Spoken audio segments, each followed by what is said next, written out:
السلام عليكم ورحمة الله تعالى وبركاته. الحمد لله رب العالمين، والصلاة والسلام على رسول الله سيد المرسلين وعلى آله وصحبه أجمعين. أما بعد يكم شكور Mwenyezi Mungu Subhanahu wa Ta'ala na kumtakia rehema na amani Bwana Mtume Muhammadin sallallahu alayhi wasallam. Napenda kutoa shukrani zangu nyingi sana kwenu wanadarsa katika safari yetu, darasa yetu ya somo letu ya safari ya akhera, kwa kusubiriana kwa muda baada ya kumaliza zoezi la kutoka vijijini kwenye mashindano ya Qur'ani na kurejea katika darasa zetu hizi, nikimwomba Mwenyezi Mungu Subhanahu wa Ta'ala atufanye mazuri yote, atukinge na kila aliyokuwa mabaya. Bila ya kupoteza muda, tunaanza na kuingia na kuendelea katika darasa yetu ya safari ya akhera leo, ikiwa tutaondokea katika awamu ya 33 ya safari ya akhera.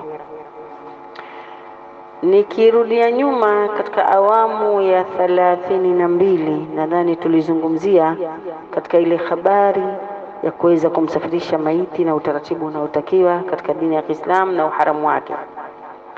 Sasa tumekwenda mpaka tumekubaliana sasa kweli maiti tumsafirisha. Sasa baada ya kwamba kafa hapa Dar es Salaam, labda tumsafirisha Moshi, labda tumsafirisha Mwanza, labda pengine tumsafirisha Lindi. Sasa utaratibu unakuwaje? Tukishajuzisha kwamba tayari anasafirisha, taratibu za kisheria zinakwendaje? Pamoja na kwamba sharia haitaki kumsafirisha maiti, lakini ndio imebidi sasa tunamsafirisha. Hukumu za kisheria, basi tusipate mzigo mara mbili, mzigo wa kumsafirisha na halafu ya kufanya mambo mengine kuleta na kumsafirisha.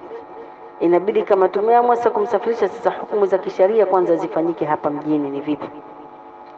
Wa idha jaza an-naflu, itakapojuzu sasa kwamba itakapokuwa sasa anasafirishwa, fayambaghi kama qala Ibn Shubha, inatakikana kama vile alivyoeleza Ibn Shubha, anasema an yakuna baada ghuslihi, iwe ni baada ya kumuosha, wa takfinuhu, na kumtia sandani, wassalatu alayhi, na kumsalia, wa takfinihi, na kumtia sandani, baada ghuslihi, baada ya kumuosha, wa takfinihi, na kumtia sandani, wassalatu alayhi, na kumsalia, lianna fadla dhalika qad ta'allaqat bilbaladi alladhi mata fihi, kwa sababu mambo hayo yote yamefungamana na ule mji ambao kwamba maiti amekufa. Fala yasqutu alfadlu anhum bijawazi an-naql, haitapomoka fardhi hiyo kwa kujuzisha kumgurisha. Maiti anasafirishwa sasa, kwa hiyo sharia inasema kwamba ule mji aliokufia, kama hapa labda anasafirishwa Lindi, basi hapa ndio aoshe maiti huyo, atiwe sandani katika mji huu na aswaliwe kabisa katika mji huu. Kule akifika anaenda kutiwa kabrini tu, lakini sisi tunaondoka hapa tumswalie kabisa hapa, aoshwe kabisa, atiwe sandani. Wale walioko kule watakaobakia, waliokuwa hawakuswalia huku, ndio watakwenda swaliwa kule, lakini sio akifika tena aanze kufunguliwa sijui afanyweje. Atiwe sandani kabisa, aoshwe kabisa, atiwe sandani kabisa, na halafu aswaliwe kabisa. Likishamalizika sasa lile la kuswaliwa kule, anakwenda kutiwa shimoni tu, maana moja kwa moja akifika anakwenda kuzikwa. Kama kuna watu 2 watatu hawajamswalia wa kule, basi ndio watamswalia. Wewe uliomswalia hapa usende mswalia tena kule, wale walioko kule ndio watakaomswalia. Sasa ndio wenye wajibu kumswalia kipindi hicho maiti kafika huko, na halafu ndio atakwenda kuzikwa. Tena asifunguliwe akaanza kuoshwa, atiwe tena sandani, afanyeje? Hata kwa sababu limefungamana na mji ambao kwamba maiti amekufa, haitapomoka. Maana kwamba wajibu hautaondoka kwa kile kitendo cha kumsafirisha maiti, wajibu utabaki pale pale wa kumuosha na mambo yote, kutokana kwamba amekufa katika mji huo, basi kwamba itabidi aoshe hapa. Walau mata sunniyu fi biladi albid'a, lau alikufa mtu wa sunna katika miji ya uzushi, pengine amekufa katika miji ya uzushi, kuna taabu kwamba tukimwona huyu labda tutamfukua, au itakuwa ni matatizo. Nukila illam yubni illam yukhfa ikhfa'u qabri, illam yumkin ikhfa'u qabri, kama alizikwa mtu wa sunna katika miji ya uzushi, basi kwamba atafukuliwa aondolewe kama kabri yake haikujificha. Maana imejificha ile kabri isiyokuwa, pengine kama haikujificha wangeliweza kumfukua. Sasa kama kabri imejificha ataachwa, lakini kama kabri haikujificha atabeba, ahamishwe kupelekwa katika sehemu nyingine iliyojibisha, ili wasije akamwadhiri katika kumfukua. Wakadha law mata amirul jaish, hal kadhalika law alikufa mkubwa wa jeshi, wanahuhu na mfano wake, bidari alharbi, katika nyumba ya vita, basi kwamba yeye huyu atahamishwa. Kama alikufa labda katika nyumba ya vita, basi amiri wa jeshi nini, basi kwamba yeye atahamishwa kwa system hii. Sasa tunakuja katika wale maiti ambao kwamba sharia inaruhusu kwamba baada ya wao kufa wakishatiwa makaburini, inaruhusu sharia kutolewa makaburini kwa sababu zitakazotajwa hapa. Kuna maiti wanaofika kama 10 nadhani hivi. Maiti hawa wanawezekana kwamba washatiwa kaburini, lakini zikitokea sababu hizi sharia inaruhusu wao kuwatoa makaburini, sababu hizi, na baadaye watarudishwa, lakini mpaka zipatikane sababu hizi. Maana inajuzu wao kufukuliwa na kutafuta zile sababu, zikishapatikana ule sababu halafu watarudishwa katika makaburi yao. Sharia inaruhusu jambo hilo. Nao ni maiti gani hao? Ni maiti hawa tutakaowataja hapa sasa hivi.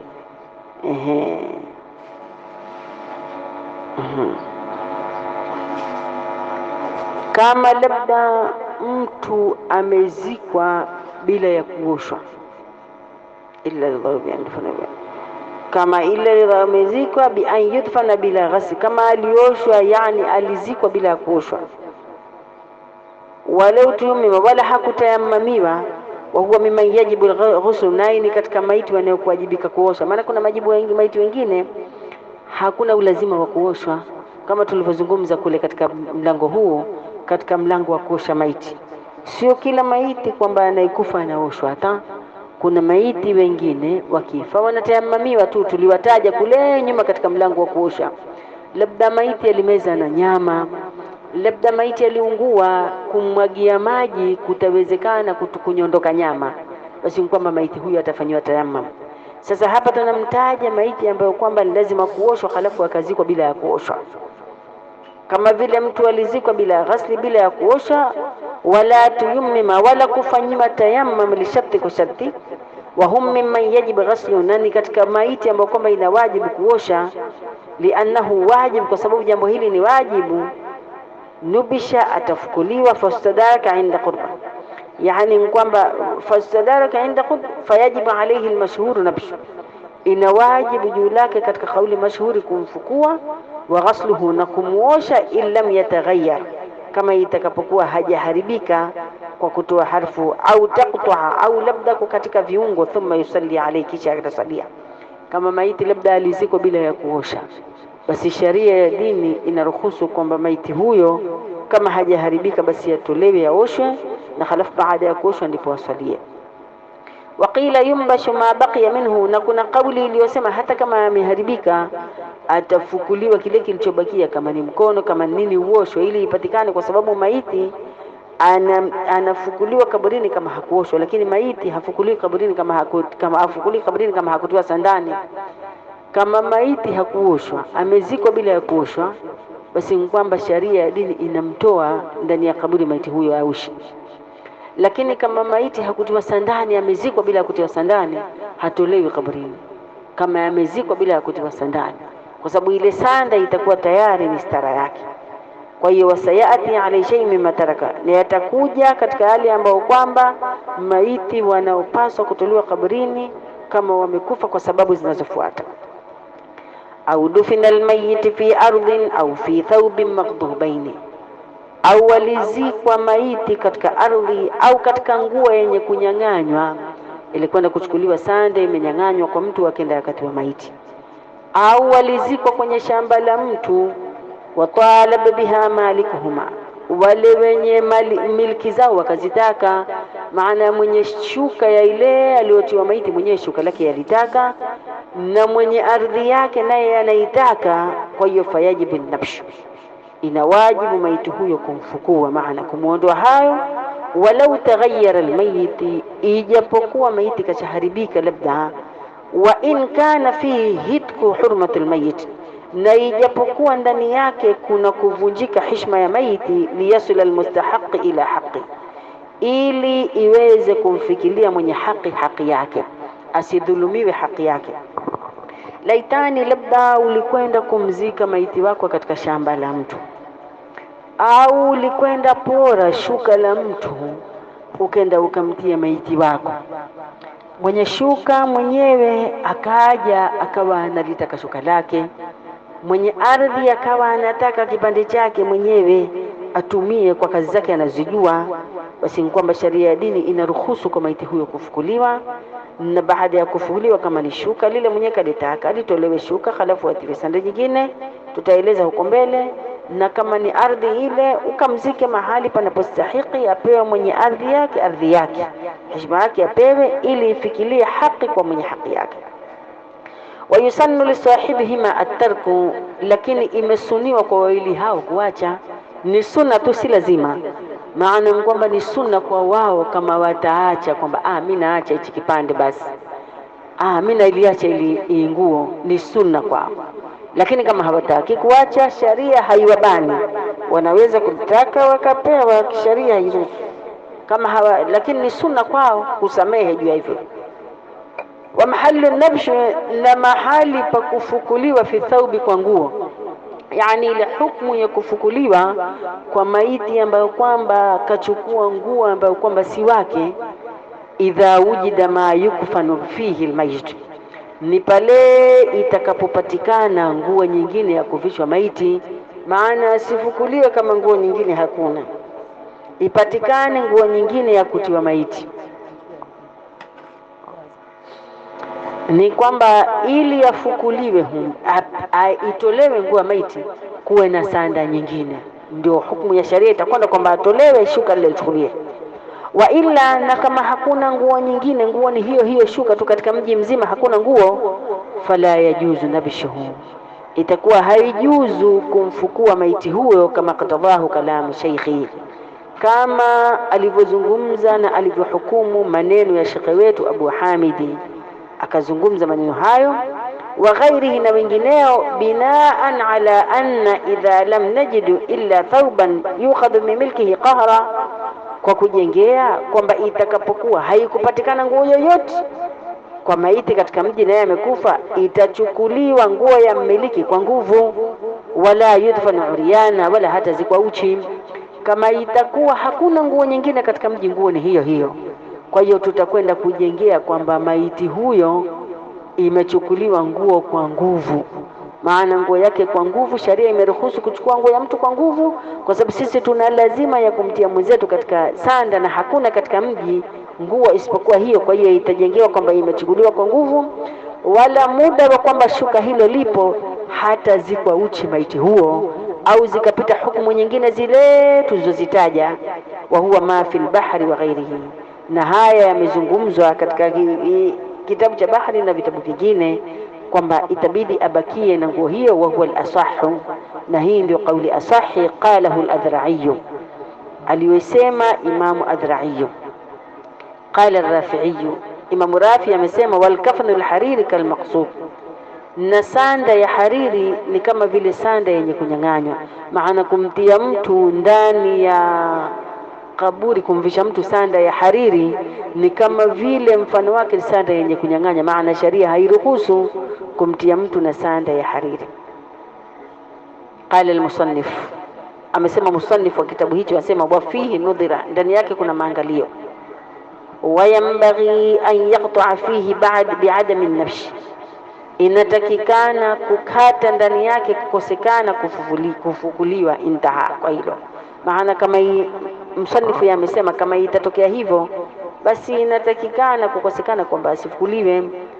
Nadhani mtakuwa mmenielewa kama hapo. Kwa hiyo tujitahadhari vile vile kwenda kuzika maiti na nguo ya mtu kama zetu zipo. Kama zipo maiti, atafukuliwa, itolee shuka yake kama mwenyewe alitaka. La, hakuna katika mji, hairuhusu sheria kumfukua kwa sababu shuka ni hiyo hiyo moja katika mji. Au labda pengine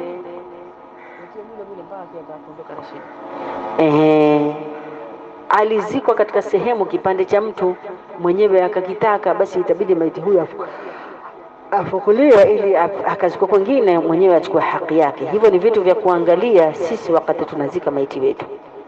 Tunaendelea.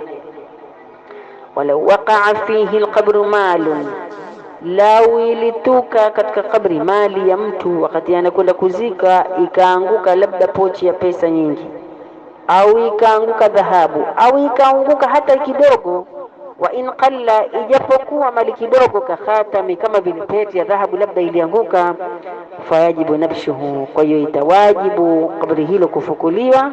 Wa in taghayyara almayit, na ijapokuwa maiti kaharibika, liannahu tarakahu fihi idaa'atu almal, kwa sababu kile kitendo cha kuiacha hiyo pete ni kufuja mali, na haitakikani mali kuifuja.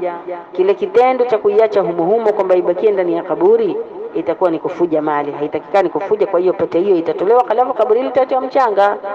Waqayyadahu fil muhadhab bitalabi malikihi, na akaipa nguvu hiyo, na akaitilia nguvu katika muhadhab bitalabi maliki, kwa kile kitendo kwa kutaka ule mmiliki yake.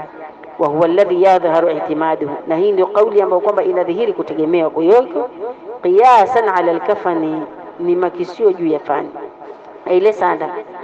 Walfarqu bi anna alkafan ad-daruri almaiti, na kufarikiana kwamba ile sanda ni dharura juu ya maiti. Tunaendelea. Akaendelea kusema walau balaa mali lighairihi, lau maiti alimeza mali ya mtu mwingine. Ni wangapi huyo? Watatu kufukuliwa. Kwanza yule wa kutokuoshwa, wa pili labda ilianguka mali kwenye kaburi, sheria inaruhusu kufukuliwa. Maiti watatu kama maiti mwenyewe alimeza mali ya mtu. Walau balaa mali lighairihi, lau maiti alimeza mali ya mtu mwingine, watalabahu sahibahu, na mwenye mali yake akaitaka mali yake sahibu, kwamba anaitaka fi rawda, kama ilivyokuja katika kitabu cha Rawda.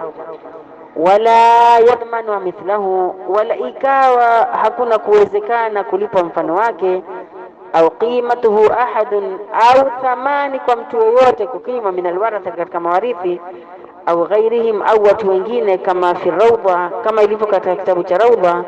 Nubisha, maiti huyo atafukuliwa. Washuqa jawfuhu, na litapasuliwa tumbo lake. Wa ukhrija minhu, na kitatolewa kilicho ndani ya tumbo. Tadaraka alwajibu, ili kudiriki kuliko wajibu. Warudda li sahibihi, na kitarudishwa kwa mwenye sahibu yake. Yani kitarudishwa kwa mwenyewe. Labda nitolee mfano kitu gani katika zama tulizokuwa nazo ili nipate kueleweka.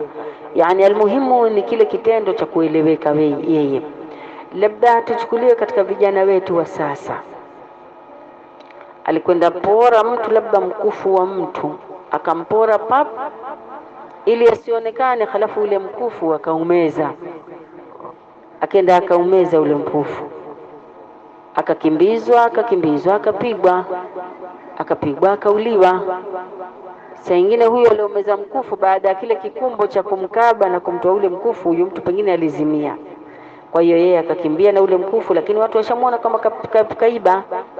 Hukumu ya mwizi si kuuliwa, lakini kwa sababu kwa unyonge wetu wa kutokujielewa, mwizi anauliwa kwetu, ambao ni miongoni mwa madhambi makubwa kumuua mwizi. Lakini sasa kwa sababu hatuelewi, huko mbele Mwenyezi Mungu atatuzindua. Sasa kenda kauliwa mwizi, kenda kauliwa, ndani ya tumbo lake kuna mkufu wa mtu. Saa nyingine kashazikwa, huyu alioibiwa mkufu akazinduka baada ya kile kunyang'anywa ule mkufu na kupata ule mshtuko, akazinduka, lakini alimuona mtu ambaye kwamba kamnyang'anya, Akauliza, jamani, fulani yuko wapi? Ambaye fulani mbona kashazikwa toka juzi. Asema fulani mimi fulani ndio alinibia mkufu wangu mimi, alibia mkufu wangu. Sasa kukawa na mtu kamuona, basi mkufu kaumeza, maana kuonekana nao kaumeza, basi sharia ya dini itakwenda kwa ndugu zake yule marehemu. Jamani, mwana wenu kameza mkufu, na ule mkufu atakiwa wale ndugu wa marehemu wakiwa na uwezo wa kulipa ule mkufu, thamani yake watawalipa wale wanaotaka mkufu. Hawana, itabidi maiti huyo atolewe tumboni, atolewe kaburini, halafu akishatolewa lipasuliwe tumbo lake, utolewe mkufu, upelekwe kwa mwenyewe, utapelekwa kwa mwenyewe. Kama watakuwa nao warithi kuweza kumlipa hatafukuliwa, lakini kama hawana itabidi atolewe, na halafu tumbo lile lipasuliwe, utolewe mkufu, na halafu baada ya kutolewa urudishwe kwa yeye mwenyewe, ipatikane haki yake. Hii ni sharia inaruhusu kwa mtu, miongoni mwa sharia za kutolewa kaburini, anaruhusiwa na sharia kumtoa mtu kaburini endapokuwa kameza mali ya mtu akakimbia nayo, halafu ikaja ikatokea amekufa, basi atavulia ili itolewe haki yake, mtu kudirika katika haki yake. Akaendelea kusema, inibtala mali nafsihi, kama alimeza mali ya nafsi yake, labda huo mkufu ni mali yake mwenyewe, fala yumbashu, basi hatafukuliwa, wala yashuqa, wala hatapasuliwa tumbo kipindi kwamba hajazikwa, liistihlaki malihi fi hali hayati, kwa kuiangamiza mali yake mwenyewe katika hali ya uhai. Kwa hiyo hatafukuliwa kipindi hicho kama yeye mwenyewe alimeza mali yake mwenyewe. Naona wakati umetuishia, inshallah tutaendelea na awamu yetu ya 34 katika kipindi chetu cha Safari ya Akhera, ambayo itakuwa inaelezea maiti, jinsi ya kufukuliwa wale maiti wote waliokuwa kuna sababu za kufukuliwa, sharia inaruhusu kufukua. Endelea kutega sikio, uendelee kusikiliza maiti ambao kwamba sharia imeruhusu au kuwafukua kama ilitokea matatizo kama haya. Wassalamu alaikum wa rahmatullahi wa barakatuh.